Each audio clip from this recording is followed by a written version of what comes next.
Oh man, I got a lot of great Bourbon Street stories for sure. When I left New Orleans, I had played 72 nights in a row. Really? When was that? That was in '79. I played 5 nights a week at the Old Absinthe House. That was to me the coolest bar in New Orleans. I would have paid to play in there. I got $50 a night, but my rent was only like $100. I lived over on Magazine. The Old Absinthe House was bigger, and it had a little stage at the end, maybe seating for 40 people, something like that, and then the bar. But that ceiling was covered with business cards. There was a silver dollar and a thumbtack sitting on the ledge when you walked in the door. And you could stick your business card, thumbtack through your business card, and then you throw the silver dollar at the ceiling, and it would stick your card up there, and the silver dollar would fall down, and you put it back on the ledge, and the ceiling was just packed with those things. Such a great vibe.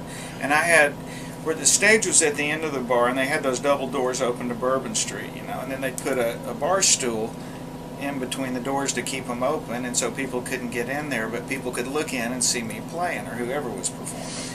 And people would just pack that door and scream and throw stuff at you. You had this war going on over to your right on Bourbon Street, and then the audience in front of you, And so I was out walking around through all these junk shops one day, and during the day before I went to work, and I saw, remember those cap pistols that had those plastic caps? They were like starter guns. Those suckers were loud, and I said, this is awesome.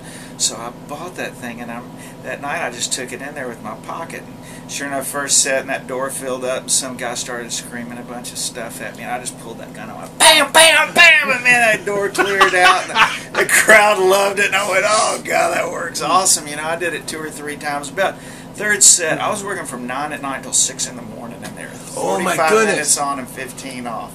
And on my 15, I'd run down to Felix's, a couple of breaks and get a deal. But one of those breaks, I started heading down the street, and a cop on the corner, he'd been waiting for me. He grabbed me and said, hey, that thing with the gun. He goes, quit doing that. He said, you're in New Orleans now. He said, somebody's going to shoot back. And I played at Tipitino's every Thursday, so I got opened up for the Nevilles and the Meters and Little Queenie and the Percolators and all those guys, every Thursday night, and we all got to be friends, and that was a big deal for me. And Tuesdays, a place that I don't think's here anymore called Tyler's Beer Garden. But that was my life. Before I went to Nashville, and I really wanted to be a songwriter and a professional songwriter, but I was a huge Tom Waits fan, and the whole New Orleans music scene, culture, even coming down with my dad, and